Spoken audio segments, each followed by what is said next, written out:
जय जगन्नाथ। मो ना मौमिता। मु कोलकाता केस रो ट्रेनी डॉक्टर। मु आज मोर पूरा जीवन सब कथा आपण मानकु कहबी। मु मो बापा मांकर गोटे बोली अलिअली झियो थिली। मोर स्वप्न थिला भल पाठ पढ़ी डॉक्टर हेबा आउ बापा मांकर ना को ऊपर को नेबा।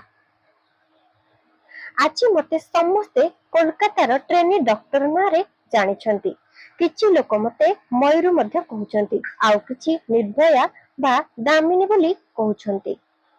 आज सारा देश रे मो ना घरे घरे समस्ते नउछंती। प्रकृत रे मोर असली ना हेउची मौमिता। मते आपण माने जेउ भल पाइबा देउछंती बा मो परिवार को जेउ सहारा देउछंती ताहा देखि मते बहुत खुशी लागुची।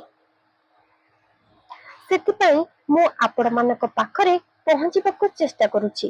ମୁଁ ପଶ୍ଚିମବଙ୍ଗର ଜଣେ ସାଧାରଣ ଝିଅ। ମୋର ଜନ୍ମ 1993 ମସିହାରେ ଏକ ମଧ୍ୟବିତ୍ତ ପରିବାରରେ ହୋଇଥିଲା। ମୁଁ ମୋ ବାପାଙ୍କର ଗୋଟିଏ ମାତ୍ର ଅଲିଅଳି ଝିଅ ଥିଲି। ସେଥିପାଇଁ ବାପା ମୋତେ ବହୁତ ଭଲ ପାଆନ୍ତି ଏବଂ ବହୁତ ଗେହ୍ଲା ମଧ୍ୟ କରନ୍ତି। ମୁଁ ଛୋଟବେଳୁ ବାପାଙ୍କୁ କଠୋର ପରିଶ୍ରମ କରିବାର ଦେଖିଛି। ମୁଁ ବହୁତ ଛୋଟ ଥାଏ ମୋ ବାପାଙ୍କୁ ମୁଁ କହିଥିଲି କି ମୁଁ ବଡ଼ ହେଲେ ଡାକ୍ତର ହେବି ବୋଲି। ବାପା ମୋ କଥା ଶୁଣି ବହୁତ ଖୁସି ହେଲେ ଏବଂ ମୋ ମୁଣ୍ଡ ଉପରେ ହାତ ରଖି କହିଲେ କି ତୁ ଭଲ ପାଠ ପଢେ, ମୁଁ ତୋ ସହିତ ଅଛି। ସେହି ଦିନଠାରୁ ବାପା ମା ଅଧିକ ପରିଶ୍ରମ କରି ପଇସା ରୋଜଗାର କଲେ ମୋର ଡାକ୍ତରୀ ପଢା ପାଇଁ। ଆମ ପାଖ ପଡୋଶୀ ମାନେ ବାପାଙ୍କୁ କୁହନ୍ତି କି ତୁମେ ତ କରିବ, ତୁମେ କଣ ତୁମ ଝିଅକୁ ଡାକ୍ତରୀ ପଢେଇ ପାରିବ?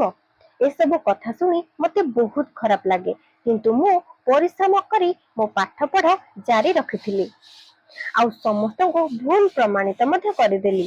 ମୁଁ ଦିନ ରାତି ପରିଶ୍ରମ କରି ନିଟ୍ ପରୀକ୍ଷା ପାଇଁ ପ୍ରସ୍ତୁତ ହେଲି, କାହିଁକି ନା ମତେ ସରକାରୀ କଲେଜରେ ଆଡମିସନ ନବାର ଥିଲା। କାହିଁକି ନା ମୋର ପଢା ଖର୍ଚ୍ଚ କମିଯିବ। ମୁଁ ଜଣେ ବଡ ଡାକ୍ତର ହେଇକି ମୋ ବାପା ମାଙ୍କୁ ସବୁ ସୁବିଧା ଦେବାକୁ ଚାହୁଁଥିଲି, ଯାହା ବଡ ବଡ ଧନୀ ମାନେ ଉପଭୋଗ କରୁଛନ୍ତି। ମୁଁ ବାପା ମାଙ୍କର ସେବା କରି ତାଙ୍କର ମାନ ସମ୍ମାନ ବଢେଇବାକୁ ଚାହୁଁଥିଲି। ଶେଷରେ ମୋର ଇଚ୍ଛା ପୂରଣ ହେଲା। ମତେ ନିଟ୍ ପରୀକ୍ଷାରେ ଭଲ ନମ୍ବର ମିଳିଲା ଆଉ ଆରଜିକର ମେଡିକାଲ କଲେଜରେ MBBS ରେ ମତେ ପ୍ରବେଶ ମିଳିଲା। ବାପା ମାଙ୍କର ଆଶା ମଧ୍ୟ ପୂରଣ ହେଲା, ସେମାନେ ବହୁତ ଖୁସି ହେଲେ। ମୁଁ ଧୀରେ ଧୀରେ ମୋର ପାଠ ପଢା ପୂରା କଲି, କିନ୍ତୁ ମତେ ଲୋକମାନଙ୍କର ସେବା କରିବାର ଥିଲା ଏବଂ ଜଣେ ବଡ ଡାକ୍ତର ହେବାର ଥିଲା। ସେଥିପାଇଁ ମୁଁ PhD କରିବାର ନିଷ୍ପତ୍ତି ନେଲି ଆଉ ସେହି କଲେଜରେ PhD ପଢିବା ଆରମ୍ଭ କରିଦେଲି ଆଉ ମେଡିସିନ ବିଷୟରେ ଅଧିକରୁ ଅଧିକ ପଢିଲି ଆଉ ଜାଣିବାକୁ ଚେଷ୍ଟା କଲି ଆଉ ମୁଁ ମୋର ପ୍ରଥମ ବର୍ଷ ପୂରା ମଧ୍ୟ କଲି।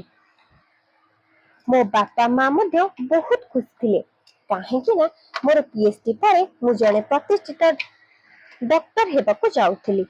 ମୋ ବାପା ମା ମୋ ପଢା ପାଇଁ ଯେଉଁ କର ଆଣିଥିଲେ, ଯେଉଁ କରଜ ଆଣିଥିଲେ ତାକୁ ସୁଝିବାକୁ ମଧ୍ୟ ମୁଁ ଯାଉଥିଲି।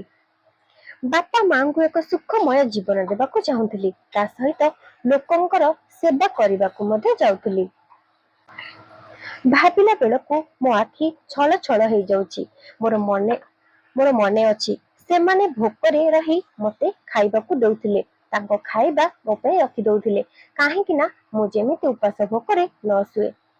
ମୋର ପଢା ସହିତ ଆରଜିକର ମେଡିକାଲ କଲେଜରେ ଟ୍ରେନି ଡକ୍ଟର ହିସାବରେ ମୋର ଚାକିରି ମଧ୍ୟ ଆରମ୍ଭ କରିଦେଇଥିଲି।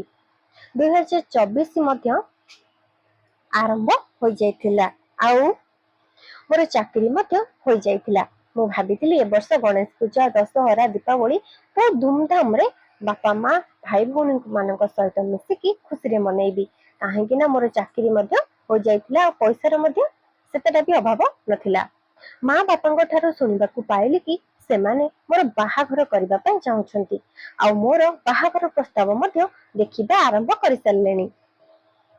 ମୁଁ କହିଲି, ବାପା ତମେ ମୋ ବାହାଘର ପାଇଁ ଜମା ବି ଟେନସନ ନିଅନି, ଚିନ୍ତା କରନି। ଏବେ ମୋ ବାହାଘର ପାଇଁ ଏତେ ଟଙ୍କା କୋଉଠୁ ଆସିବ? ଆଉ କିଛି ଦିନ ଗଲେ ମୁଁ ବଡ ଡାକ୍ତର ହେବି ଆଉ ଭଲ ପଇସା ମଧ୍ୟ ରୋଜଗାର କରିବି। କିଛି ଦିନ ତମ ମାନଙ୍କର ସେବା କରିବାର ସୁଯୋଗ ତ ଦିଅ। समय आसिले उपयुक्त पात्रटीए देखि मते बाहा गरिदेब। मोर एमिति कथा शुणी बापा माँ आखिरु लुह बाहरी आसे। बापा कहते मो कंढेईर केते बुद्धि होगलानी। बापा ठारू एमिति कथा शुणी मते टिके शांति मिलुथिला। मो माँ को पैसा संचय करिवार पिला दिनरू मु देखिछि, किंतु मो पई पैसा खर्च करिबा पई माँ केबे मध्ये पछेई नांती। वर्तमान होछि मो पाଳି। सेतिपई मोर प्रथम दरमारे मो माँ को पई मु सुना चूड़ी मध्ये आनिथिली। से चूड़ी देखि माँ बहुत खुशी हैला आउ मो मुह को ता पणत कानी रे पोचिकी मते कुंढेई पकेला। सब किछि ठीक ठाक चलिला। पूर्व 6 मास हेबो मोर नाइट शिफ्ट मध्ये चलिथिला। केते बेले सप्ताहरे थरे तो नाइट ड्यूटी लागुथिला, तो आउ केबे केबे 24 रु 26 घंटा काम କରିବାକୁ पडुथिला। ए सबुर कारण मु आगु कहिबी। 2024 अगस्त मास मो पई गोटे एते घातक हेबो ए कथा मु केबे स्वप्न रे सुधा भाबी नथिली। मो बापा सिलाई काम करुथिले। तांको बयस 63 वर्ष, किंतु से ए पर्यंत काम छाड़ी नथिले। से बीपी मेडिसिन खाइबा भूली जाउथिले, किंतु काम करिबा भूलु नथिले। सब बेले तांको मेडिसिन खाइबा कथा कहिबाकू पडुथिला। जेते बेले मो कॉलेज जाउथिली कि ड्यूटी रे रहुथिली, सेते बेले मो कान रे किछि भूल भाल कथा पडुथिला।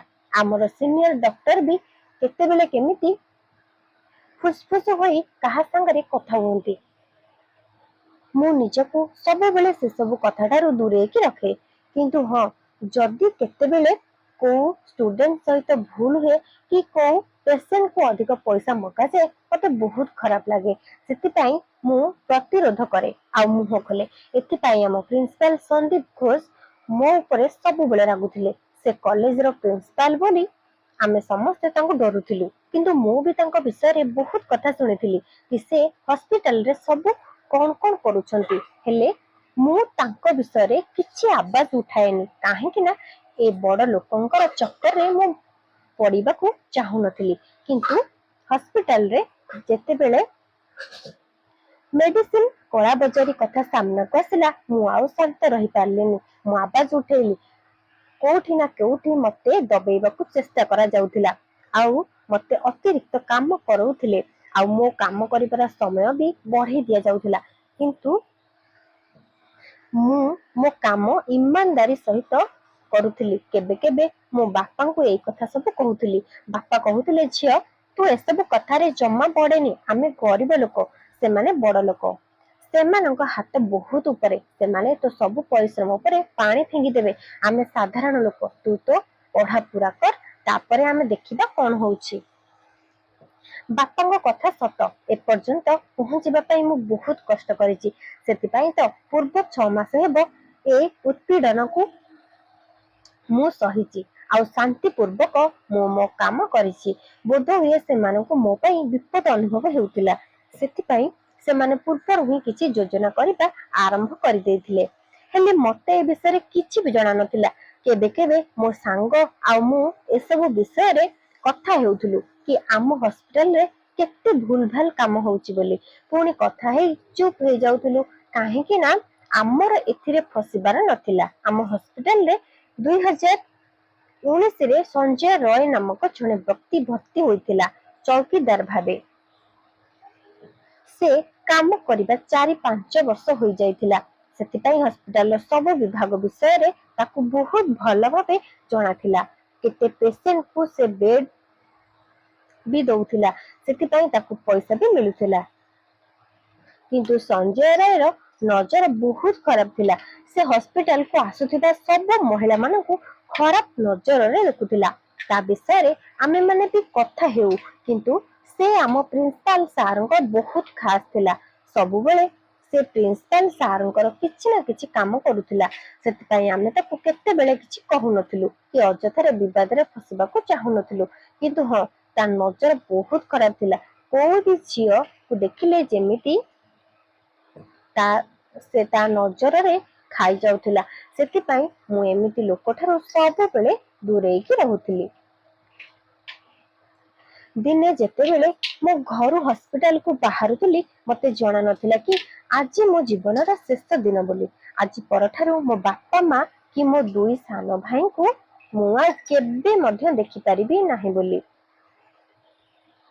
ସେଥିପାଇଁ ବୋଧେ ମୋ ମା କୁ କହିଥିଲି ବାପାଙ୍କୁ ଠିକ ସମୟରେ ମେଡିସିନ ଦବୁ କହିକି ଘରୁ ହସ୍ପିଟାଲ ବାହାରି ପଡିଲି। ଅଗଷ୍ଟ 8 ତାରିଖ ଦିନ ପୁରା ଦିନ ସାରା କାମ କଲି ଆଉ ପେସେଣ୍ଟ ମାନଙ୍କର ଧ୍ୟାନ ରଖିଲି। ଆମ ସେମିନାଲ ହଲ ପାଖରେ ଆଉ କିଛି ବିଲ୍ଡିଂ କାମ ଚାଲିଥିଲା, ସେଥିପାଇଁ ଉପରକୁ ସେତେ ଯିବା ଆସିବା ନଥିଲା। ଆମେ 4-5 ଜଣ ଡକ୍ଟର ଏକାଠି ହେଇକି କିଛି କଥା ଆଲୋଚନା କରୁଥିଲୁ। ସେଇ ସମୟରେ ସଞ୍ଜୟ ରାୟ ବି ସେଇଠି ଥିଲା ଆଉ ମତେ ଘୁରି ଘୁରି ଦେଖୁଥିଲା, କିନ୍ତୁ ମୁଁ ତାକୁ ନଜର ଅନ୍ଦାଜ କରିଦେଉଥିଲି। କିଛି ସମୟ ପରେ ସେ ସେଠାରୁ ଚାଲିଗଲା। ତାପରେ ଆମେ ସମସ୍ତେ ମିଶିକି ଖାଇଲୁ ଆଉ ତାପରେ ଆମେ ସମସ୍ତେ ଯିଏ ଯାହା କାମରେ ଲାଗିଗଲୁ। ମୁଁ ଟିକେ ଫ୍ରି ହୋଇକି ମା କୁ ଫୋନ କଲି, କାହିଁକି ନା ଯେ ପର୍ଯ୍ୟନ୍ତ ମୁଁ ଫୋନ ନ କରିଛି ମା ଆଉ ବାପା ଖାଆନ୍ତି ନାହିଁ। ସେମାନଙ୍କୁ କହିବାକୁ ପଡେ ଯେ ମୁଁ ଖାଇସାରିଲିଣି, ତାପରେ ସେମାନେ ଖାଆନ୍ତି। ସେଦିନ ମତେ ଟିକେ ହେଲେ ବି ଜଣା ନଥିଲା କି ଇଏ ମୋ ମା ସହିତ ମୋର ଶେଷ କଥା ବୋଲି। ମୁଁ କହିଲି, ମା କାଲି ଘରକୁ ଗଲା ବେଳକୁ ମୋର ଡେରି ହେବ, ତୁ ବାପାଙ୍କୁ ଠିକ ଟାଇମରେ ମେଡିସିନ ଦବୁ ଆଉ ସମସ୍ତେ ଭଲସେ ଖାଇ ପିଇକି ଶୋଇବ କହିକି ଫୋନ କାଟିଲି। ଆଉ ତାପରେ ସବୁ ପେସେଣ୍ଟ ମାନଙ୍କୁ ଗୋଟିଏ ଆଡୁ ଚେକଅପ କଲି ଆଉ ମୁଁ ରେଷ୍ଟ କରିବାକୁ 3rd ଫ୍ଲୋରରେ ଥିବା ସେମିନାଲ ହଲରେ ଯାଇକି ପହଞ୍ଚିଲି। କିନ୍ତୁ ମତେ ଜଣା ନଥିଲା କି ସେଇଠି ଯିବା ମନା ବୋଲି, କାହିଁକି ନା ସାଇଟରେ ବିଲ୍ଡିଂ କାମ ଚାଲିଥିଲା। ସେଥିପାଇଁ ଉପରକୁ କାହାକୁ ଯିବାକୁ ଦେଉନଥିଲେ, କିନ୍ତୁ ମୁଁ ତ ଚାଲି ଯାଇଥିଲି। ସେଥିପାଇଁ 2-3 ଘଣ୍ଟା ପଢିଲି। ପୁରା 36 ଘଣ୍ଟା ଡ୍ୟୁଟି କରି ମୁଁ ପୁରା ଥକି ଯାଉଥିଲି। ମୁଁ ଭାବିଲି ଟିକେ ଶୋଇପଡିବି, କାହିଁକି ନା ପେସେଣ୍ଟ ମାନଙ୍କ ସେବା କରି କରି ନିଜ ଉପରେ ଯେମିତି ଧ୍ୟାନ ଦେବା ଭୁଲି ଯାଉଥିଲି। ସେଥିପାଇଁ ପଢା ବନ୍ଦ କରି ସେ ସେମିନାଲ ହଲରେ ମୁଁ ଶୋଇପଡିଲି। ମୁଁ ଏତେ ଗଭୀର ନିଦରେ ଶୋଇପଡିଥିଲି ଯେ ସେମିନାଲ ହଲକୁ କିଏ ଆସୁଛି କି କିଏ ଯାଉଛି ମତେ କିଛି ଜଣା ହିଁ ପଡୁନଥିଲା। କେତେବେଳେ ସଞ୍ଜୟ ରୟ ସେମିନାଲ ହଲକୁ ମଦ ପିଇକି ଆସିଲା, ମୁଁ କିଛି ବି ଜାଣିନଥିଲି। ମୁଁ ପୁରା ଗଭୀର ନିଦରେ ଶୋଇପଡିଥିଲି। ସେ ଆସିବା ମାତ୍ରେ ହିଁ ତା ନଜର ମୋ ଉପରେ ପଡିଲା ଆଉ ତା ଭିତରେ ଥିବା ରାକ୍ଷସ ପ୍ରକୃତି ଜାଗି ଉଠିଲା। ସିଏ ମୋ ପାଖକୁ ଆସିଲା ଆଉ ମୋ ଦେହକୁ ଛୁଇଁଲା। ମୁଁ ନିଦରେ ଥିଲି, ସେଥିପାଇଁ ବୋଧେ ମୁଁ ଜାଣି ପାରିଲିନି, କିନ୍ତୁ ଯେତେବେଳେ ସେ ମୋ ଶରୀରରେ ହାତ ବୁଲେଇଲା ମୋ ନିଦ ସାଙ୍ଗେ ସାଙ୍ଗେ ଭାଙ୍ଗିଗଲା ଆଉ ମୁଁ ସାମ୍ନାରେ ସଞ୍ଜୟ ରୟକୁ ଦେଖି ପୁରା ଡରିଗଲି। ମୁଁ ବହୁତ ନିଦରେ ଥିଲି, ସେଥିପାଇଁ ନିଜକୁ ସମ୍ଭାଳିବାକୁ ମତେ ସମୟ ଲାଗିଲା। ମୁଁ ନିଜକୁ ବଞ୍ଚେଇବାକୁ ବହୁତ ଚେଷ୍ଟା କଲି, କିନ୍ତୁ ସେ ବହୁତ ମଦ ପିଇଥିଲା। ତା ମଦ ବାସ୍ନାରେ ମୁଁ ବୁଝି ସାରିଥିଲି କି ସେ ମୋର କିଛି କଥା ଶୁଣିବା ଅବସ୍ଥାରେ ନାହିଁ ବୋଲି। ମୁଁ ତାକୁ କାକୁତି ମିନତି କଲି, କହିଲି ମତେ ଛାଡିଦିଅ, କିନ୍ତୁ ତାର ମୋ ଉପରେ ଟିକେ ହେଲେ ବି ଦୟା ହେଲାନି। ଶେଷରେ ଉପାୟ ଶୂନ୍ୟ ହୋଇ ଜୋର ଜୋରରେ ମୁଁ ଚିତ୍କାର କରି ଡାକିଲି, କିଏ ଅଛ? ମତେ ବଞ୍ଚାଅ, ମତେ ବଞ୍ଚାଅ, ଏ ରାକ୍ଷସ କବଳରୁ ମତେ ବଞ୍ଚାଅ। ସେଇ ସମୟରେ ସେ ରାକ୍ଷସ ମୋ ପାଟି ବନ୍ଦ କରିଦେଲା, ଯେମିତି ମୋ ଚିତ୍କାର କାହାକୁ ନ ଶୁଭୁ। ମୁଁ ତା ସହିତ ଲଢୁଥିଲି ଆଉ ମନେ ମନେ ଭଗବାନଙ୍କୁ ଡାକୁଥିଲି, ପ୍ରଭୁ ତମେ ହିଁ ମତେ ବଞ୍ଚାଅ। କିନ୍ତୁ ନା ଭଗବାନ ମତେ ବଞ୍ଚେଇଲେ ନା କିଏ ମଣିଷ, କେହି ବି ନୁହେଁ। ହୁଏତ ମତେ କିଏ ବଞ୍ଚେଇ ପାରିଥାନ୍ତା, କିନ୍ତୁ ସେଦିନ ସମସ୍ତଙ୍କୁ ଉପରକୁ ଆସିବାକୁ ମନା ଥିଲା। ବୋଧହୁଏ ମୋ ପାଇଁ ଆଗରୁ ସବୁ ଷଡଯନ୍ତ୍ର ହୋଇସାରିଥିଲା। ମୁଁ ସେ ମଣିଷଖିଆ ରାକ୍ଷସକୁ ମୋ ଠାରୁ ଦୂରକୁ ଧକ୍କା ମାରୁଥିଲି, କିନ୍ତୁ ଜଣା ନାହିଁ ସେ ରାକ୍ଷସ ଦେହରେ ଏତେ ବଳ କୋଉଠୁ ଆସିଲା। ସେ ଦୂରକୁ ହିଁ ଯାଉନଥିଲା। ମୁଁ ନିଜକୁ ତାଠାରୁ ବଞ୍ଚେଇ ପାରିଲିନି। ଲଢି ଲଢି ମୁଁ ହାରିଗଲି। ତାପରେ ସେ ମୋ ଦେହକୁ ଖଣ୍ଡିଆ କଲା ଆଉ ମତେ ବହୁତ ମାରିଲା। ମୁଁ ହାରିଗଲି। ତାପରେ ସେ ମୋ ଦେହକୁ ଖଣ୍ଡିଆ କଲା ଆଉ ମତେ ବହୁତ ମାରିଲା, ଯେମିତି ମୁଁ ବରଫ ପରି ପୁରା ଥଣ୍ଡା ପଡିଯାଇଥିଲି। କିଏ କିଏ ମୋର ଶୋଷଣ କରୁଥିଲେ, ମୁଁ କିଛି ବୁଝି ପାରିଲିନି। ମୁଁ କଷ୍ଟ ସହି ନପାରି ଚିତ୍କାର କରୁଥିଲି। ମତେ ଲାଗୁଥିଲା ଯେମିତି ମୋ ଚିତ୍କାର ପୁରା ହସ୍ପିଟାଲକୁ ଦୋହଲାଇ ଦଉଥିଲା, କିନ୍ତୁ ଜଣା ନାହିଁ କାହିଁକି ମୋ ଚିତ୍କାର କାହାକୁ କାହିଁକି ଶୁଭିଲାନି। ମୁଁ ଚିତ୍କାର କରି କରି ଥଣ୍ଡା ପଡିଗଲି ଆଉ ମୋ ନାରୀତ୍ୱର ସମ୍ମାନ ଆଉ ମୋର ସବୁ ସ୍ୱପ୍ନକୁ ହତ୍ୟା କରାଗଲା। ତାହା ପୁଣି ବହୁତ ନିଷ୍ଠୁର ଭାବେ। ଶେଷରେ ମୋ ଜୀବନ ଚାଲିଗଲା ଆଉ ମୋ ଶରୀରରେ ଶୋଷଣର ଚିହ୍ନ ରହିଗଲା। ଜାଣିଶୁଣି ମୋ ଡାଏରୀ ଉପରେ ଥୁଆ ହୋଇଥିବା ମୋ ଚଷମା କୁ ଭାଙ୍ଗିକି ସେ କାଚ ମୋ ଆଖିରେ ଭରି କରିଦେଲେ। ନଚେତ୍ ଶୋଇଲା ବେଳେ କିଏ ଚଷମା ପିନ୍ଧେ? ତଥାପି ଶେଷ ପର୍ଯ୍ୟନ୍ତ ମୋ ଫଟା ଓଠରେ ମତେ ବଞ୍ଚାଅ ବୋଲି ଧୀର ସ୍ୱରରେ ମୁଁ ଡାକୁଥିଲି। ଆଉ କିଛି ବାକି ନଥିଲା। କାଚ ଗ୍ଲାସକୁ ଭାଙ୍ଗିଲା ପରି ମୋ ସାରା ଶରୀରକୁ ଭାଙ୍ଗି ରକ୍ତାକ୍ତ କରିଦେଲେ। ତଥାପି ସେମାନଙ୍କ ପାଖରେ ଯଦି ଟିକେ ହେଲେ ବି ମାନବିକତା ଥାନ୍ତା, ଶେଷ ନିଶ୍ୱାସ ପର୍ଯ୍ୟନ୍ତ ମୁଁ ଟିକେ ବଞ୍ଚିଥାନ୍ତି, ଆଉ ମୋ ବାପା ମା ଆଉ ମୋ ଦୁଇ ଭାଇଙ୍କୁ ଟିକେ ଦେଖିଥାନ୍ତି, ଆଉ ମୋ ବାପାଙ୍କୁ କହିଥାନ୍ତି, ବାପା ମେଡିସିନ ଠିକ ସମୟରେ ଖାଇବ, ନହେଲେ ତମ ବିପି ହାଇ ହୋଇଯିବ।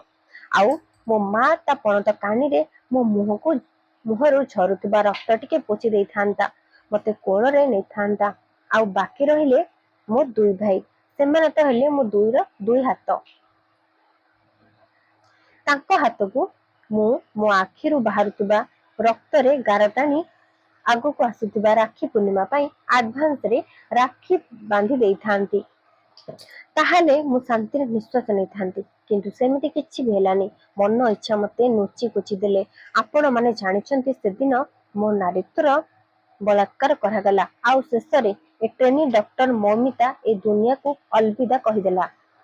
ମରିବା ସମୟରେ ମୋ ଆଖିରେ ମୋ ବାପା ମାଙ୍କର ଚେହେରା ଥିଲା ଯେ ସେମାନଙ୍କର କଣ ହେବ, ସେମାନେ ମୋ କଥା ଜାଣିଲେ ତାଙ୍କ ଅବସ୍ଥା କଣ ହେବ। ମୋ ବାପାଙ୍କର ବିପି ହାଇ ହୋଇଯିବନି ତ?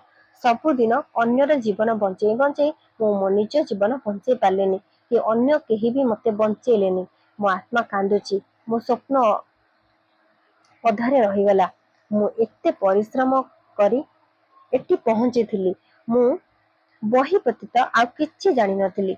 ମୁଁ ଗୋଲ୍ଡ ମେଡାଲିଷ୍ଟ ହେବାକୁ ଚାହୁଁଥିଲି। ମୁଁ ମୋ ଡାଏରୀରେ ଏକଥା ବି ଲେଖିଥିଲି। କିନ୍ତୁ ମୋର ସବୁ ସ୍ୱପ୍ନ ଇଚ୍ଛା ଜଳି ପୋଡ଼ି ପାଉଁଶ ହୋଇଗଲା। ଆଉ ତା ପରଦିନ ସକାଳେ ଦୋଷୀକୁ କେମିତି ଧରାହେଲା ଏସବୁ ଆପଣଙ୍କୁ ଜଣାଅଛି। କିନ୍ତୁ ମୋ ଘର ଲୋକଙ୍କୁ ଫୋନ କରିକି କୁହାଗଲା କି ତମ ଝିଅ ଆତ୍ମହତ୍ୟା କରିଛି ବୋଲି। ମା ତ ସବୁ କିଛି ସରିଗଲା କହି ମୁଣ୍ଡ ପିଟି କାନ୍ଦିବାକୁ ଲାଗିଲା। ଆଉ ବାପା ତ ଯେମିତି ପଥର ପାଲଟି ଯାଇଥିଲେ। ଘର ପାଖ ପଡୋଶୀ ସେମାନଙ୍କୁ ସମ୍ଭାଳି ହସ୍ପିଟାଲ ନେଇକି ଆସିଲେ। ଆଉ ଝିଅକୁ ହରେଇଥିବା ବାପା ମାଙ୍କୁ ଝିଅ ପାଖକୁ ଯିବାକୁ ମଧ୍ୟ ଦେଲେ ନାହିଁ। କାହିଁକି ନା ସବୁ ପ୍ରମାଣ ନଷ୍ଟ କରିବା ପାଇଁ ଏମିତି ସବୁ ଯୋଜନା କରାଯାଇଥିଲା।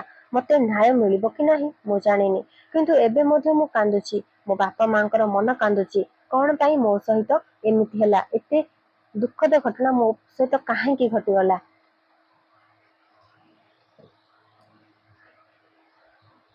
ସମ୍ପୂର୍ଣ୍ଣ ଭିଡିଓଟି ଦେଖିଥିବାରୁ ସମସ୍ତଙ୍କୁ ଧନ୍ୟବାଦ।